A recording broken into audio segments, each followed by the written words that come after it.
Hello, and welcome to the Weekly Scroll Podcast. My name is Ryan. And I was born of the Maiden of Wisdom. Blessed be her name. And I'm Josh. I just had a book come out called His Majesty the Worm.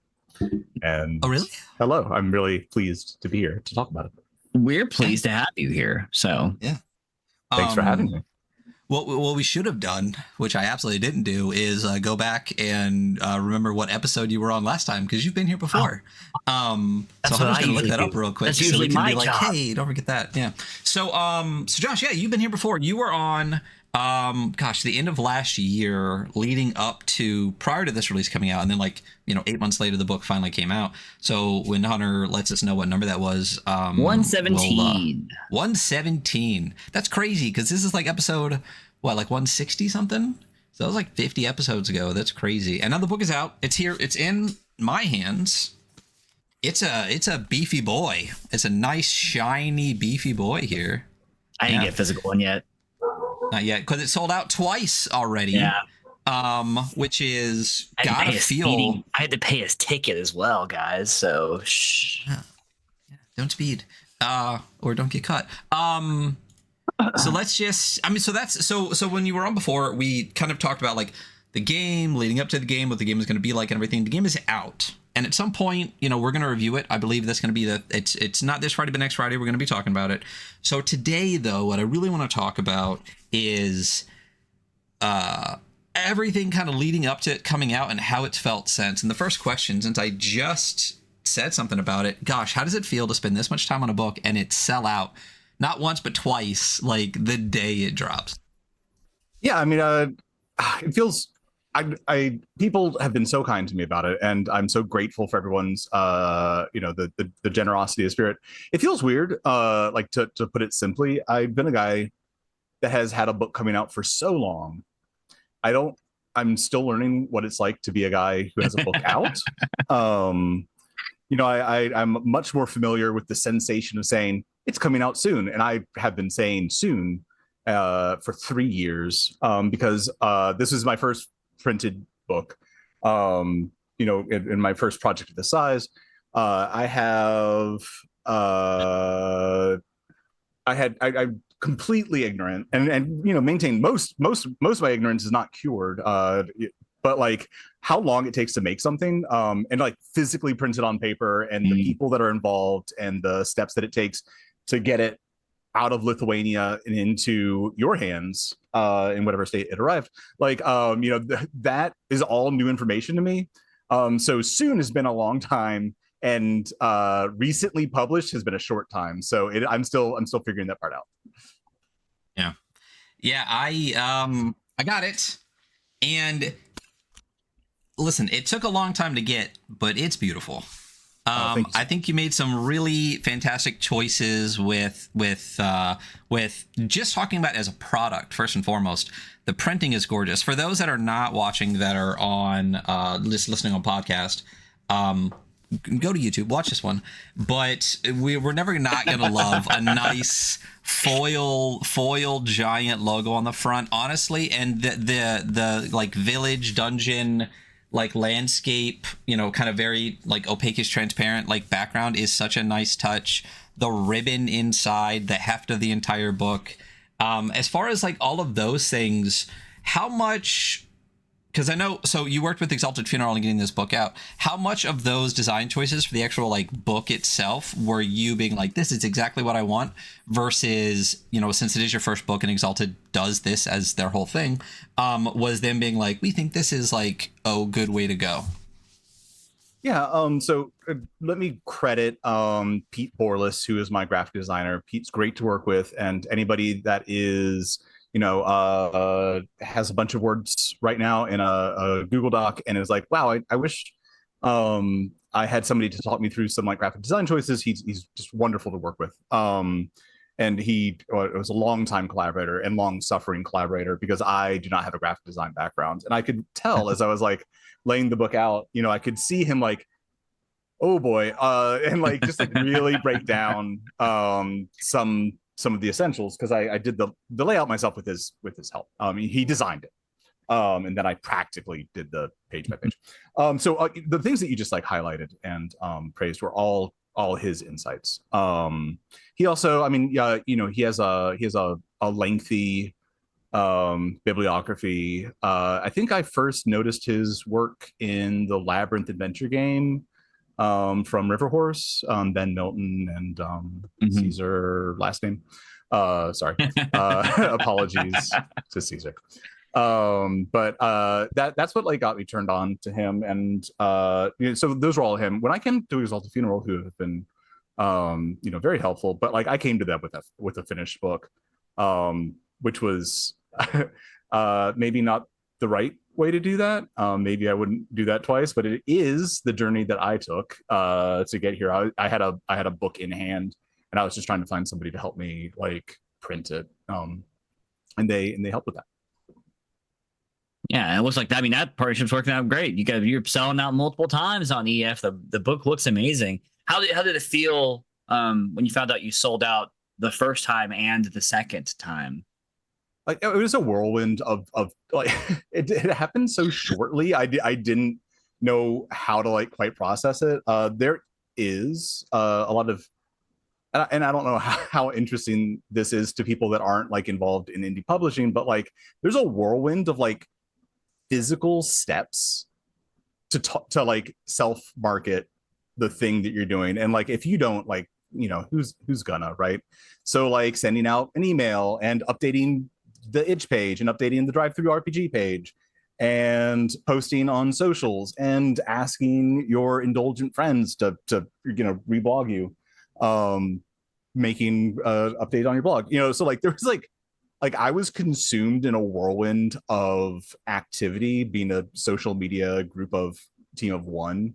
And then they were like, hey, we sold out. And I was flabbergasted. There's so many like buttons I hadn't pushed yet of like news releases that I was going to activate to like try and get some coverage. And I just ended up not pushing them because like, what could I say? Like, hey, you can't buy it. Yeah.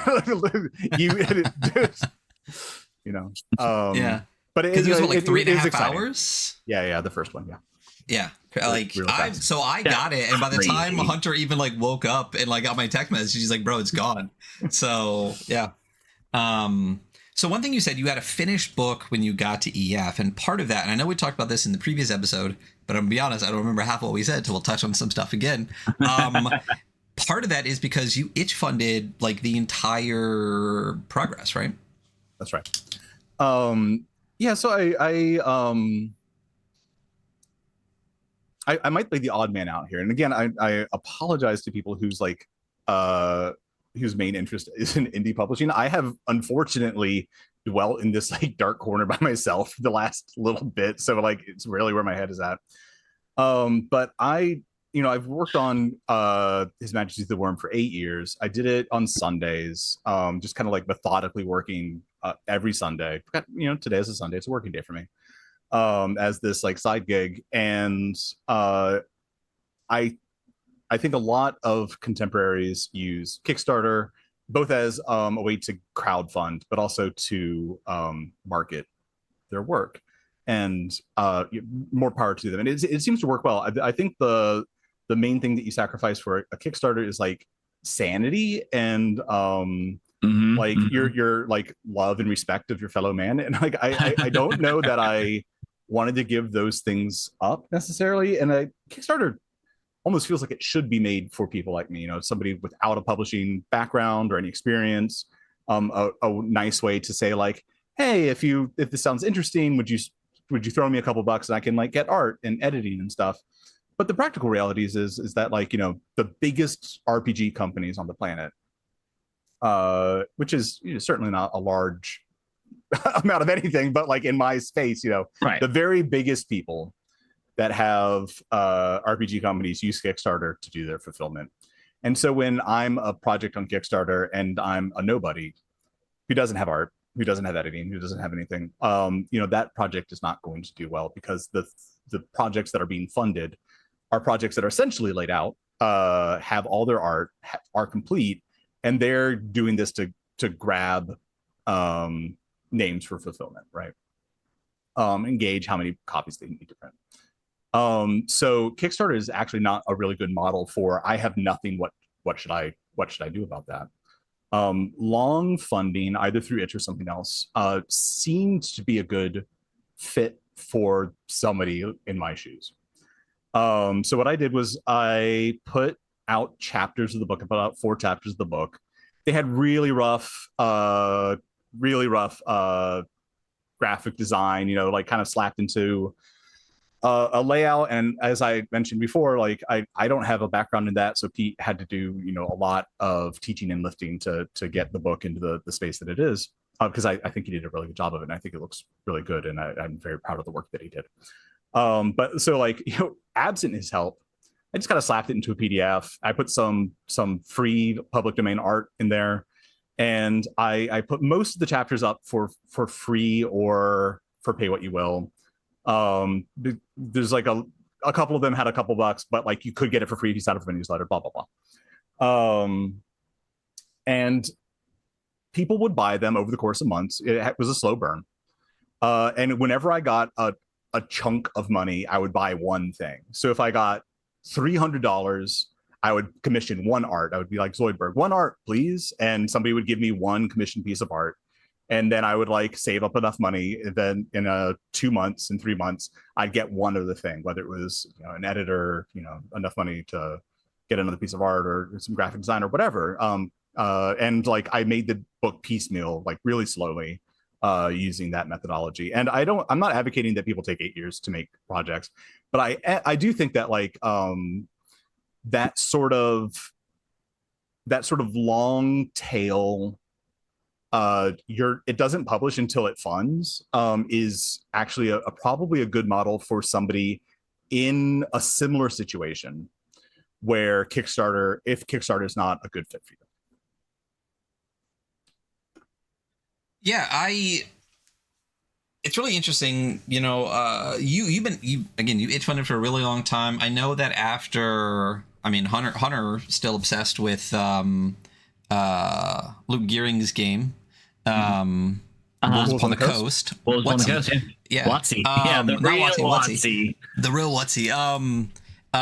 Especially after that, I think that the slow funding on itch, a lot of people realized how successful it can be. I know that like Civid Sanctum is, you know, John Davis is doing that.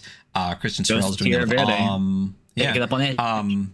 And then even like Charlotte Laskowski is doing some stuff too. Like there's a bunch of people that are realizing that this is a thing that can happen. And the good thing about itch funding is like if you have $1,000 goal and you get to $700, you still got $700. So that's still, you know, on your way to the goal. So it's a great way to do it. And like you said, the I've backed a lot of Kickstarters for a long time, way too many, and it's for sure, me too. Yeah, I think I'm at like 600 something. Holy crap! I'm at like 150, brother. Yeah, listen, I have a problem. It's interesting, even in the even just in the time that I've been back in Kickstarter, how it kind of went from what you're talking about, what it could have been and should have been, from like I have this idea, like give me money, I'll get it happen, to what amounts to a pre-order marketplace for a lot of the bigger companies. You know, even the smaller, bigger companies like Free League. Free League is not Watsy, but they can still drop a $500,000 Kickstarter with a done project, with it just basically is pre-order fulfillment, which I think Kickstarter even still says that's not what you're supposed to do, but we make money off it, so like we're gonna let it happen, obviously. So it's a great model to kind of go with, especially when you're in the position that you were in. 8 years is a long time, though. You know, and those things you did put out, like the kind of, I think they're basically like the appendixes now. They were fantastic. I love them. The complex version of like the Name This Alchemical Book is like, I didn't get it the first time. I think the first time I got it was when you were on the show last time. You're like, oh, did you click that thing? And I was like, holy shit, now I got to do this all over again. So fantastic stuff was still coming out as you were making the book. Yeah, thanks. And it was a way to like also, and I mean, this is a really unique journey. And the book is too big, but like it is as big as I needed it to be to like try and clearly communicate, over explain the sort of way that I play. But you it was also a way to like connect with people. You know, the essential goal of marketing, and marketing is such a dirty word, such a cringe thing to have to do for yourself. But like the ultimate goal is like, you know, I suspect, I hope there's somebody out there that would like to read some things that I've written, and I'd like to find them, and I want to find writers that I want to read. So like I need them to like tell me that they exist, because if they're writing on their blogs in secret, they don't have a web ring, they never post on Twitter, they're never in like a community of like RPG nerds that like, and they're never telling me that they are writing these cool things. I don't know, and I'm trying to find them, they're trying to find me. So like if we can reach through the void and like connect with each other, I'm really excited, because you know there's so much work that I admire, there's so much work that I'm inspired by, there's so many like writers whose games I love, whose blogs I love, whose articles I love, and I'm really trying to connect with them. So like the putting out things kind of slowly was also a way to like I mean in maybe a shitty way to put it is to like to build the audience, but like a more honest way to put it is to like connect with people who wanted to connect, and like, you know, give them a chance to be like, yeah, this is for me, or not. And you know, no hard feelings. There's a ton of things that like, yeah, aren't for me, by God. Right. I'm a known hater. Well, hey, so, Ryan's like... in the room, man. You can't be worse than that. Hey, I'm not a known hater. I'm not a known hater. Yeah. Listen, I do not shitpost on the Weekly Scroll Twitter. I do it in private Discord conversations. But you know, the interesting thing you say, like it's funny when, I mean, I started following you after like the 10th time someone like retweeted that like you have this cool game coming out. I'm like, it looks cool, just give it to me already. And this is like 2 years ago. But at what point, when that was kind of like a constant thing, did you kind of feel like it went like, how much is marketing, how much is like reaching out? Like, when did it feel that like it was one way or another? Because clearly it worked. Here's the thing, it clearly fucking worked. People, again, 3.5 hours for the first time it dropped. People followed you for a long time, are very excited for this project to come out. And I don't think many people are going to be disappointed with what came after waiting this long. But like, what was kind of that feeling and difference? I know you said it's kind of a dirty word to do marketing or difference, but how did it kind of feel over the course of years, being like, it's coming soon, and then it's still not coming, but you're still like moving forward at the same time? It took as long as it took. I am hard pressed to actually think of like a specific example of something that was in my power to like make it come faster. And Lord, you know, grant me the wisdom to know the difference, right? But like when I think about like what was genuine, you know, it's all genuine, and it's like, you know, the genuine things are maybe like a little cheesy. Maybe I'm like making a jack chick tracked edit of some stupid opinion about D&D, and it's just like a stupid joke that makes me laugh. But like, if I'm posting it, it's because I'm laughing, and thank God I think I'm funny, because like for an audience of me, like I'm hilarious. So like, you know, I'm just riffing, and I'm glad I'm not. It has been enormously satisfying to know that I'm not speaking into the void, that there are people that are excited and like have been connected with me and been very kind, and I'm excited to like, I'm excited for them too. Like I want to like see what they make with it. I want to see the stuff that they do, because I know that like this is just like the groundwork, and the stuff that will be built out of the game is the real important stuff. Their campaigns, their dungeons, the stuff that they publish or just show their table, and the stories that they build for themselves. Like that's the fun part. The words on the paper are just the foundation to get them to that. And I can't wait to participate in other people's games and see the stuff that they make for it, because that's the stuff that I'm really looking forward to. One thing you said, so beyond social media, beyond like even like quote unquote marketing the book or whatnot, you blog quite frequently on Rise of Comus. What with your blog specifically, like how much is talking about His Majesty the Worm? How much is talking about TTRPGs? And like, were you blogging prior to starting His Majesty the Worm, or did it kind of like, did one, you know, be the impetus for the other, or vice versa? Yeah, good question. If I'm anything, I think the the title that best applies to me is I'm just a blogger, right? And like one of my blogs got big enough that it became a book that you could buy. I'm also the editor-in-chief of Knock Magazine, a magazine of old school gaming bric-a-brac.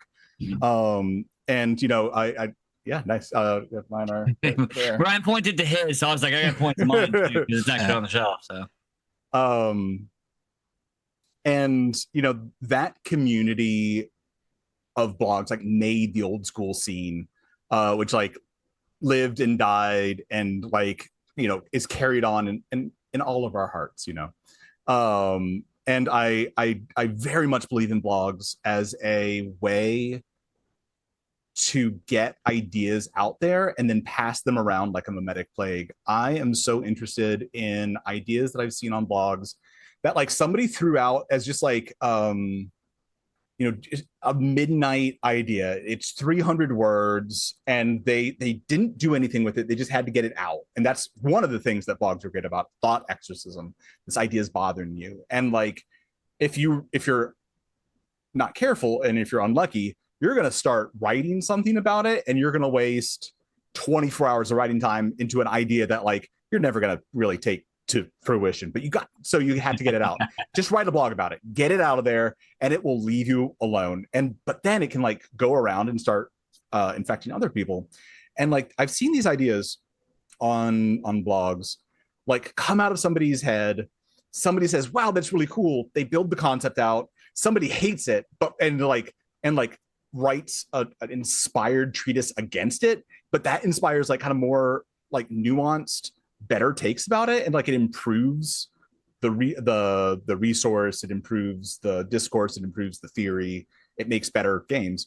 And then like I see them published. Like then later either the original poster or somebody very disconnected from them like comes out with a game. So like Mouse Ritter, right? Mouse Ritter is an incredible game, great community around it, very inspiring. And I'm a big fan. I have the box set, love it. Love playing it.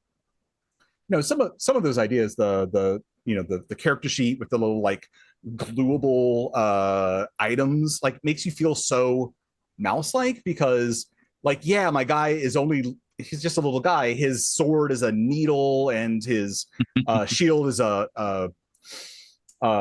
button, and like I can only carry 6 items because I'm just like a little guy. And like that I saw that blog post get blogged for the first time on Last Gasp Grimoire 15 years ago at least, and then it like found its way into like the printed word and like get evolved from there. And I'm so interested in that. I love the exchange of ideas that happen there. So to actually stop gushing about blogs and answer your question, I was inspired to blog because at the end of the G+ era, people were doing it so much. I don't think I blog even like a 10th, not 100th of what they do, because we went back and looked at some of me and my friends like at the classic era, like Middenmerk, like per year, like there are 600 posts on that blog. That's like 2 blog posts a day. And maybe I'm like just vomiting out my brain ideas like onto Twitter in a different way, but like there were so much exciting ideas happening at the time, and I was like, I want to get in on this. Then G+ died, and like I was kind of still blogging. It was a good way to like get out some of my ideas that I was like working on, and it's like I get the raw clay out onto the table and I mold it around. And I've always made games just for me and my friends, and His Majesty the Worm was an attempt to like let it jump the table and like actually let somebody else play the way that we play on our weekly games. So it was just my attempt to like get some of the blog posts that I was already doing into a format that could be shared more easily. Yeah, because G+ died in when the OSR died. So 20, was it 6 or did it finally die in like 19? Was it all the way back in 16? This is Googleable. I don't have that information. This is Googleable. G+M. Because 8 years ago is like 2019. You're right. Yeah. So that means like prior. That's like 3 years before G+ died. You were already working on His Majesty the Worm. I mean, I guess you can see it.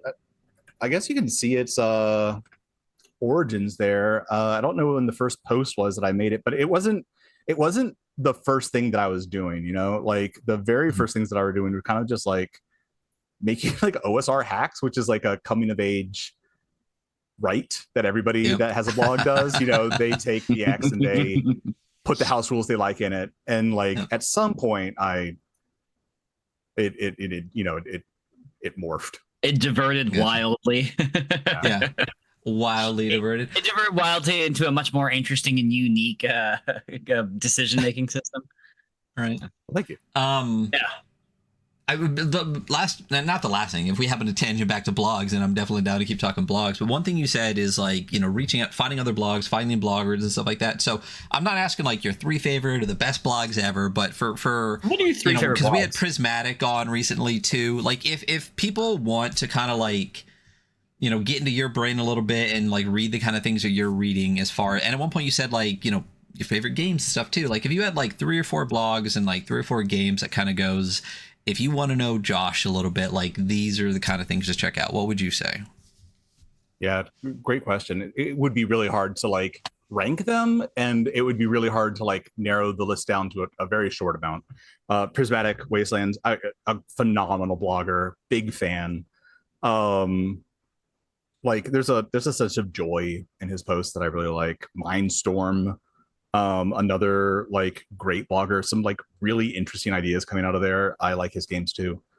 My favorite OSR blog might be Goblin Punch. The wealth of ideas that he has like made my brain have new types of wrinkles. Like just fundamentally like incredible ideas in terms of like game designers. I think that Chris McDowell of Bastion Land. I mean, I remember was following his blog back when it was like Suga game. Is that right? What was it? Because before he like had his like www.bastionland.com, it was a blogspot address. And I was following it at that point. And like, I mean, that guy again, like takes ideas down to their sort of like essential elements. He finds a vein of ore in the ground and makes mithril out of it, just like super smart. And I by even like starting that list, like I have omitted so many people that were equally fundamental to the way that I wish I could approach games. And like there's so much stuff that I didn't write in His Majesty the Worm that like people ask me about. I was like, where's magic weapons? Where's this stuff? And I'm like, man, I don't have a new idea about that. Like if you just go to the blogs that I have in my like sidebar and read their posts, that's what I use. Like I'm going to steal their content and put it into my game. That's what you should do. I'm not going to have anything new to say there. So please don't look to me as like any sort of authority. Like I just like get stuff and put it in your games because that's what I'm doing in mine. I wish more people would just spread that kind of stuff around. One thing you said kind of early on, I don't remember what it was about, but like not everything has to be for everyone. And just know if you're reading a book or if a book comes out, you're not necessarily the target audience and it's not for you. You're allowed to just put it down and shut up about it. But so then how would I can't go online and complain about it then, Ryan? No, if I shut up and just put it down, how will I want? Well, people like us get to talk about it. But that's such a good thing to say because like we read a lot of books, we read a lot of games and stuff like that. And if more people were just like, I don't need to write a chapter on this, just go find the 50 other BX games that do the exact same fucking thing, I would be so much happier to just be like, okay, I'll just do this one my way because I'm going to do it anyway. You're just wasting paper. That would be, it feels like that's such a good way to do it. But I feel like you said, like the wisdom of omission. Everyone and their mom has a coming of age. This is my version of BX that has to come out, and you know, I feel like everyone just constantly hits that point where they reinvent the wheel over and over again. So to each their own. But with time and wisdom, or with time comes wisdom, and I would love to be able to just be like, just do it however you want. Like D&D has been out forever. Just do it that way. It's a good way to think about it. And the book is big enough. We didn't need 50 more pages on magic weapons. It's big enough. Yeah, this is what did we clock in here at the end? It's 392 pages. Not 400 though. So 8.5 by 11. You know, it's beefy. It's a beef boy. You're neglecting, of course, the initial pages, which have a different numbering system. The Roman numeral ones. Yeah. So it's including the end pages that are like into the covers of the book. That it's 412 pages. Were you at a point where you're like, it's only 398? I must add 10 more pages to hit 400. Well, books have to be a thing that I learned. Books have to be have a number of pages divisible by 4 because of the way that the pages like lay in the books. So you have to, like, wherever you are, if you're not in a number divisible by 4, you gotta get there, unless and that's why you see those, like, you've had a book before and it's just like white paper on the back of like that's what. Yeah. Just filling those pages in. I love getting those books where I'm like, oh, you wanted in there, but you put this extra page in here because you couldn't start a new chapter without that extra page right there. So those are always fun. Yeah, exactly. I love that each one of these books is like a ream of paper. It's just like 400 and something, 8.5 by 11 sheets of paper. Like, that's just the block of paper I just bought at Office Depot, man. Yeah, totally. Hot tip: if you have an office and the PDF, you can just make this at home, guys. There you go. I mean, it is pretty, for the most part, it's very printer friendly. Aside from some of the darker art pages, it's extremely printer friendly as far as the layout and stuff goes. So yeah, but make sure you use your company's ink so you're not spending the money. Sure.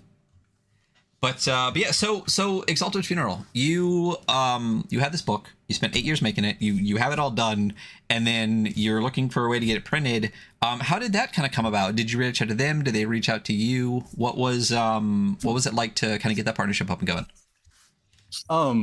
It was good fortune on my part, and it was also some of what I was talking about before, where I had like been talking about the book for a long time, and like had said it was coming soon. I had reached out to a couple printers, publishers previous, and I'd gotten a couple rejection letters, which I think was just part of the, that's just part of the experience. Mm-hmm. And I remember, having gotten 5 or 6, and I like just tweeted like, help. And somebody that was connected with EF like reached out to me and said, like, if you're actually looking for a publisher, like, we'll do it. So it was because I was shouting into kind of community spaces for so long that I had enough interest that they reached out, which I was very lucky about. I was there's nothing to say about that except that's my good fortune. That worked out really well for you. And for them, I'm sure they didn't make nothing, Yeah. Well, I think it's good for both of us that like we came into the product and the major costs were the printing costs instead of other development costs, because those were covered by the long funding. One thing you said early on a while ago, I have to actually take a quick pause. So I have the PDF up, and for those that didn't notice this, I'm going to scroll through it real fast and look at the page numbers. This is like, I love this so much. It's such a good feature. But the little guy spins around. For those in podcast land, you can't see this. So buy the book so that you can see the little guy that surrounds the page numbers spinning around. Good, nice fucking touch, dude. Like, thank you. The little things, 8 years in, you expect little touches like that, and you did a damn good job. Thank you. Yeah, I did that by hand. Every page had a guy. Every single one just twisted. Every single one. Bit. Yeah. I don't remember what I was saying. You said that you wouldn't necessarily go into the process with like a done book. Like, why was that not necessarily ideal?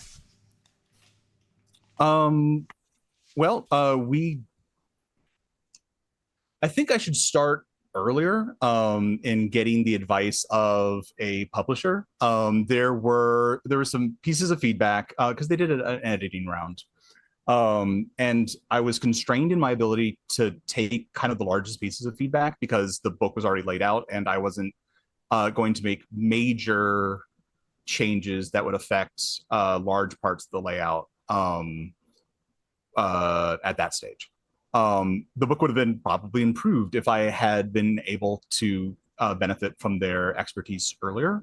But we were, it had become less plastic as things like layout and art were added to it. So I would start earlier, but it's, it's kind of a chicken egg situation. Like, if I had had less book, would they have reached out to me when I said help on Twitter? I don't know. But that was the situation where I was in, where I was unpublished, mostly unknown. Not that I'm known by any stretch of the imagination now, but like, hey, you're known in the niche, man. Like, as far as everyone we knows, they know you. So that's what matters, right? The people that matter, Ryan and Hunter, are there you go. Hey, you're more popular than we are, Way more. Yeah, absolutely. Yeah. Oh no, it's all Twitter bots. It's just all like it's all Elon Musk's horde. All his several million personalities that he uses to beef up his public image. Exactly. So I think it's interesting that you would like to have started working with them earlier, like, ideally in like an earlier stage of this process to affect it, because this feels like it's more singularly your vision, because you didn't have anyone else's hands in it really until later on. And kind of not related to the statement I just said, but looking back at this process, is there anything else that you feel that you would do differently next time? Well, yes and no. So, when I came to them, I did have the editing, the benefits of editing from Melody Watson, another person I really recommend. She was great. I think she also edited Lancer. So I knew that I couldn't do it just by myself. So, again, just with slow funding, I tried as best I could to get somebody that wasn't just me looking at it and helping me think about it, the book, and taking the text that I had as a new reader, fresh eyes, and helping me understand how it read. And I think I would have also benefited from that, just having more, happening earlier. And I know that Exalted Funeral, that, like I said, they did an editing pass. I took as much as I could, because my stance on the subject is, if I'm going to ask for feedback, I need to be committed to getting it. I can't say, please give me the feedback, and then ignore it, because even if some of the feedback is difficult or painful or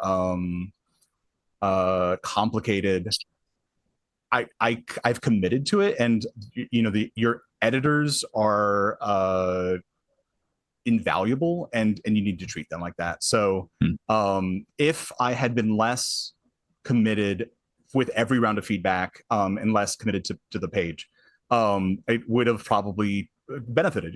It just would have benefited. And that is what it is. Hindsight, 2020 and all that, it is what it is. It's a learning experience for me, for sure. Yeah. I mean, I feel like it's hard also to critique yourself on, if I was you, it'd be hard to critique myself on this process, because it just ended up going so well. And you sold out multiple times, and the book's really great. So, yeah. Oh, thanks so much. But at the same time, I mean, how many people can say that like something like this is the first thing that they ever put out? You know what I mean? Like, I think there's a lot of people that would be very happy, regardless of like any. I think it's always gonna be one of those things. Like, the artist, the writer, everyone is gonna see like the million flaws that no one else sees in the thing they put out themselves. But again, I think for this is a dream for a lot of people. I hope it feels that way, to have this thing that you spent so much time on turn out this well and be in your hand, not only in your hands, but in like many other people's hands. I've been writing, like I said, I've been writing RPGs, just in Google Docs, just in Word docs. I mean, like I was writing RPGs when I was a kid. I think it's such a medium that invites everybody's writing participation, whether you're writing your characters and writing their backstories, or like coming up with like new powers or abilities for classes, or you're writing games or campaigns or world building. it invites you in to write with the book. And that's, the 100% of my appeal about RPGs. I love that fact of them. I don't know that anything else has that kind of like low level of entry for creative collaboration. So I've been writing forever. It is, and that is my goal, right? Like, I think that I would become very sad as a person if, I don't think I would enjoy it if my goals were based on, number of copies sold. I'm enormously flattered that people like the game. I hope they have fun with it. I can't wait to see what they're making with it, because I'm very, very eager and excited to see it. But like my goals are like, I love writing games. I had tried to make something that allowed like my ideas to like jump from my table to yours.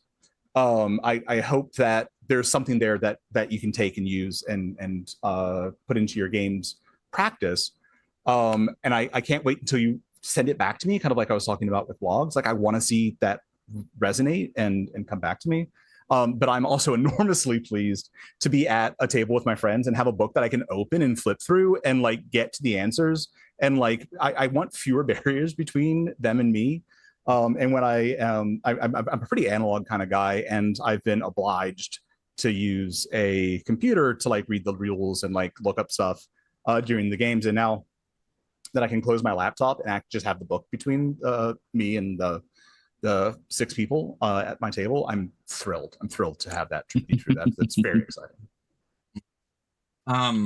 My table's so the opposite. I have my big screen TV on a rolling stand, so I can put it behind me, and I like will send the map to that, and I'll zoom in on parts so they can't see the whole map. And I have a laptop up, and I have a tablet for taking notes. So I do like doing that stuff too, but like I also kind of hate like things between, like I get up and I talk with my hands, as if you were on the stream. You can see I'm gesticulating right now, not to make a point, but just like I have a lot of physical actions that I like to do when I'm GMing, and I want to be able to do them kind of like without smashing expensive machinery. Knocks the laptop over.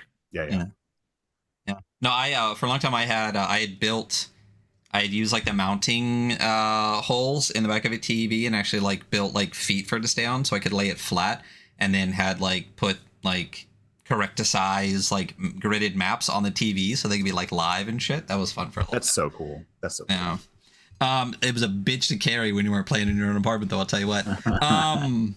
Couple things. So we're not going to talk about the game like content a ton, but I did have a couple questions about like I don't know what I'm going to call it. So like, I don't want to ask like why tarot, because guess what? On page this one, on the introduction page, there's a thing that says why tarot, and it explains it.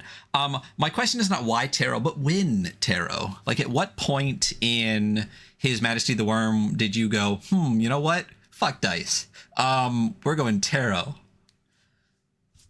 It's a great question. I feel in like an earlier game, just for me and my friends, I had used tarot cards for like a magic system. It was kind of like the Deadlands magic system uses poker hands, and I thought that was so cool. And it was kind of the same thing. It was the year 2005, and so steampunk was big, and tarot, and like 1800s and stuff.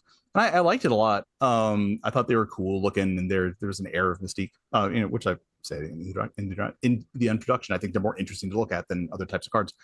I think the time that I kind of latched onto it as a resolution mechanic instead of dice, I was sitting around the table.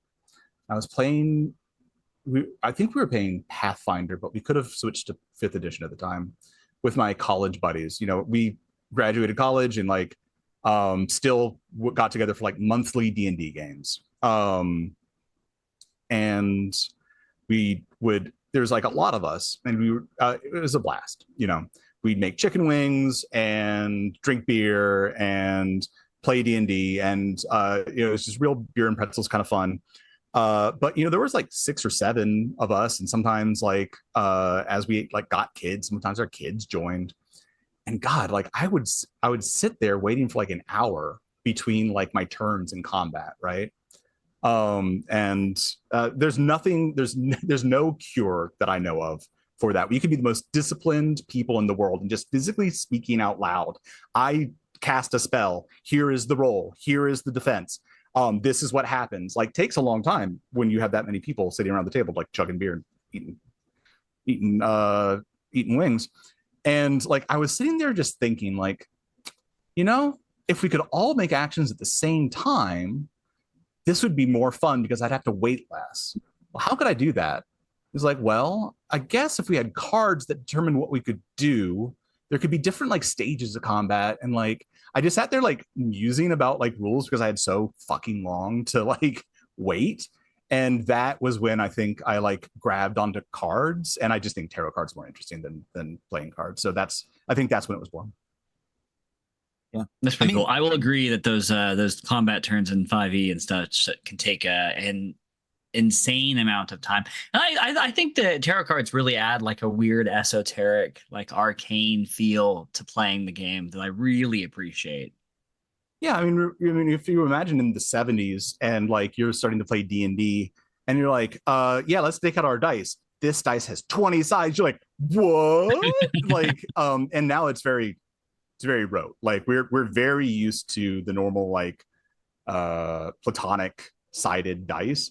And tarot still feels kind of weird. Like it gives it kind of like a weird feeling. And there's nothing about the iconography of the tarot in it. It's not like you have to be in this Clio to do it. It's just a random number generator, but they still look kind of weird and are pretty to look at and like fun to play with. They're just like fun. They're gameable. They're toyetic.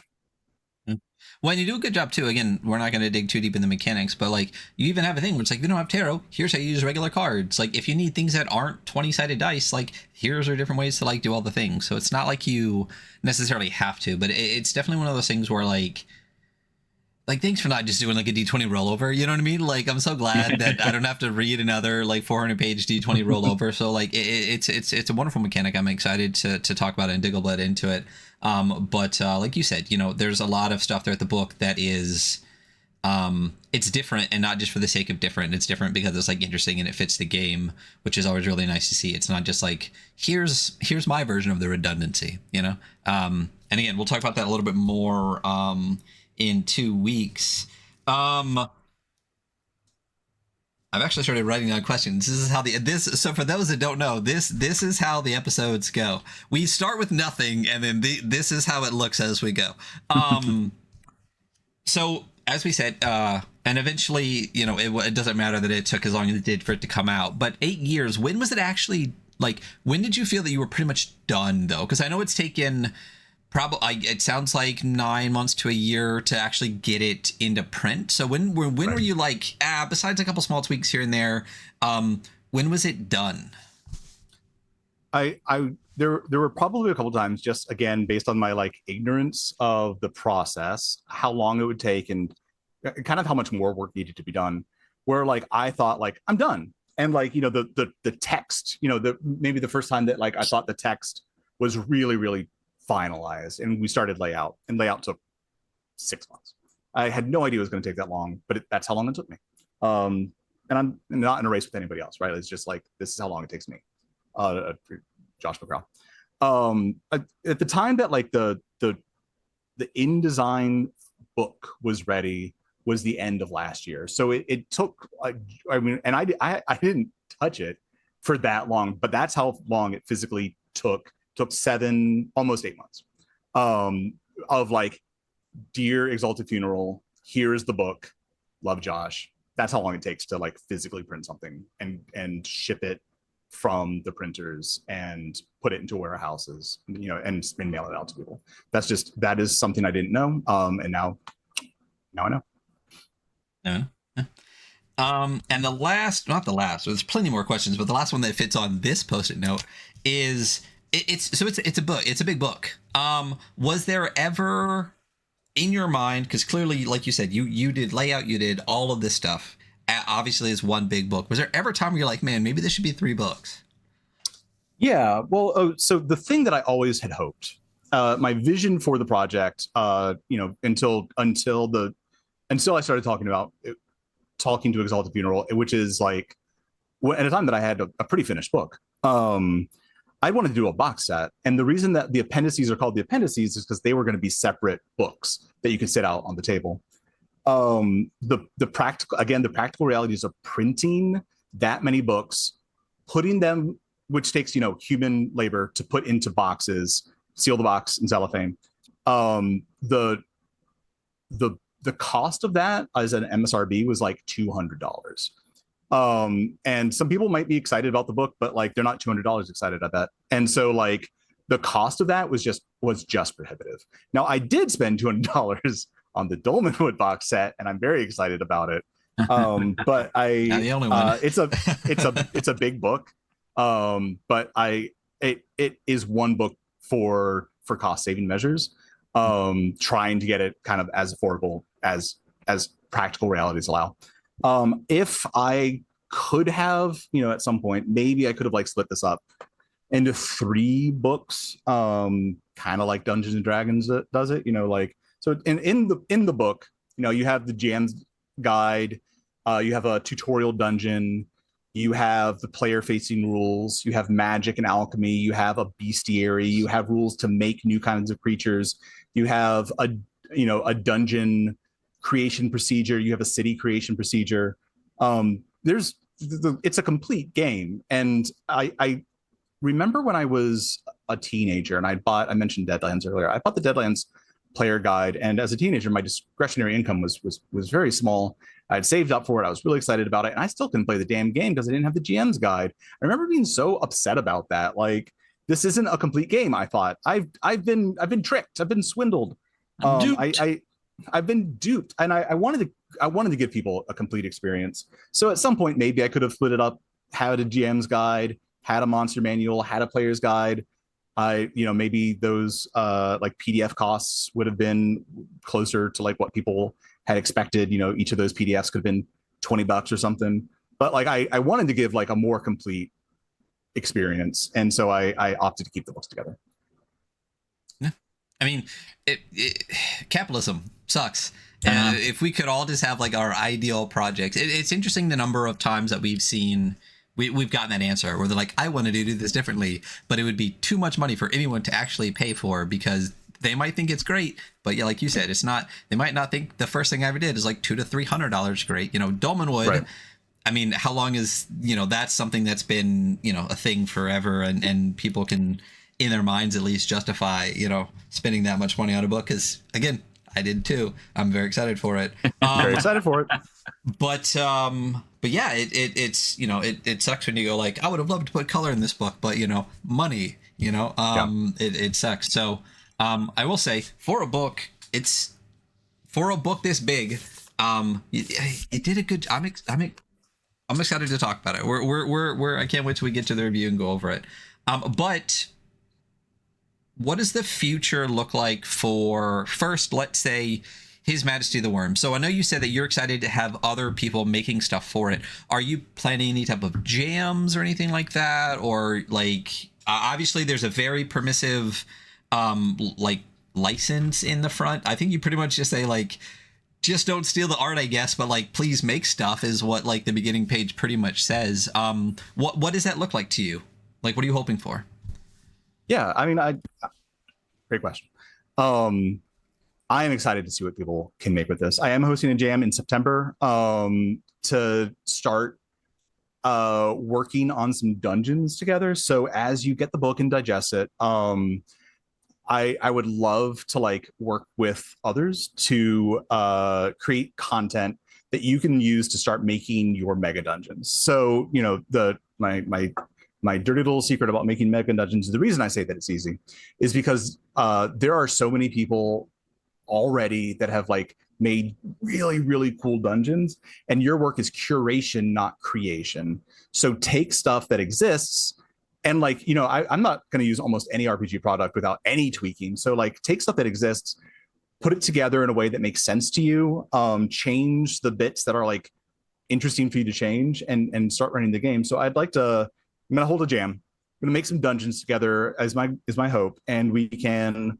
as everybody contributes to like one dungeon and we have enough contributions, like you can also take that stuff from the jam and like start curating your mega dungeon and running the game for your friends.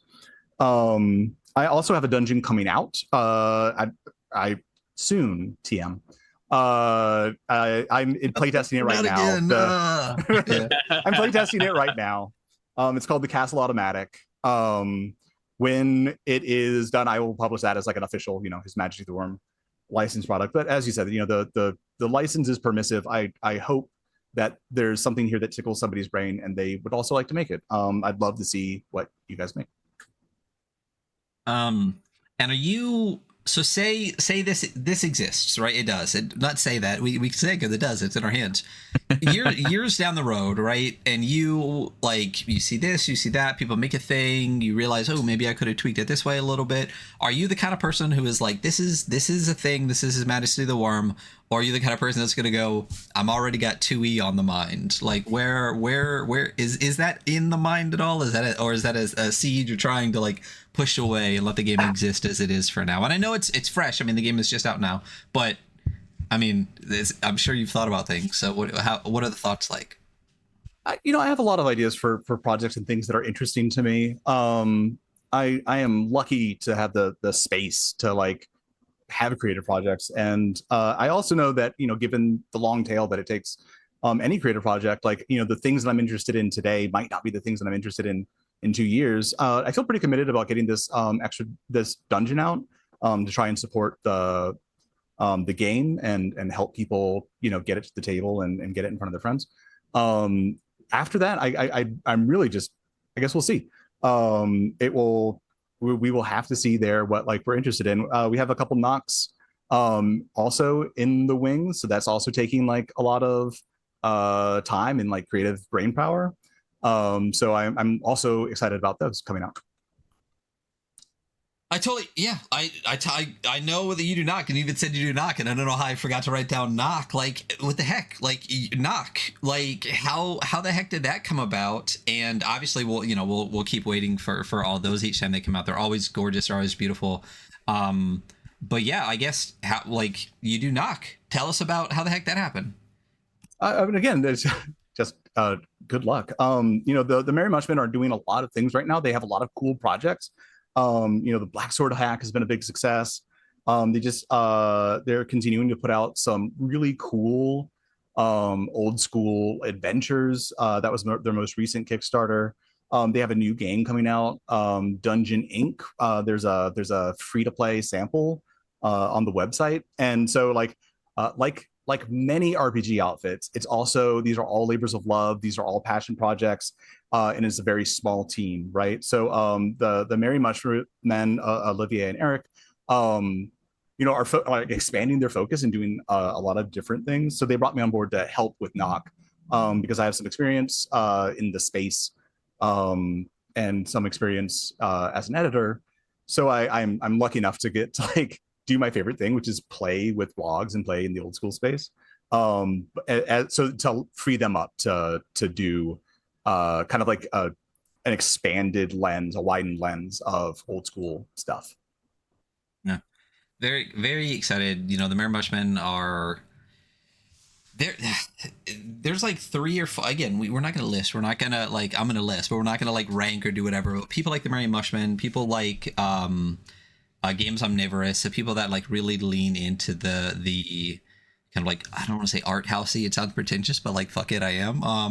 The people that are like pushing those envelopes in such good creative almost unassuming ways, like this is it, this is what it is, and it just feels so good whenever it comes out, are God, some of the highlights, at least for me, in the space. And like, as soon as I heard that you were now going to be doing that, I'm like, this is like such a good match. And my next question was going to be like, what's the future look like for Josh? And like, we already answered it. Like, you're doing knock and everything now. So super excited to see how that's coming out and what's going to happen with the Merry Mushmen and with that. Beyond knock though, like what in this space is that your focus right now? Is the game's out, breathe for a little bit, and work on knock? So I have a couple issues of, we're always putting together a couple issues at a time. It's kind of like putting together like a puzzle piece. Maybe something is a good fit for one issue that might not be a good fit for the current issue, and you have to kind of like see where things are going to go. So yeah, I mean, like again, I'm only working on Sundays, but really focused on getting Knockout next, and then after that, the dungeon. I'm going to be hosting the game jam in September, and at that point, I don't have enough spice to see the future that far away, so we'll have to see. Right. Yeah. Mm-hmm. Listen, I could talk to you all day, which means I hope you will come back again in the future. But we have to stop, because if we don't stop, we're going to go all day. Like I said, if I start a second post-it note, I'm going to make you be here for another hour. But the game is out. It exists in the world. It is sold out completely. There's gonna be more though. Yeah, we have a second print run in motion. Nice. Fantastic.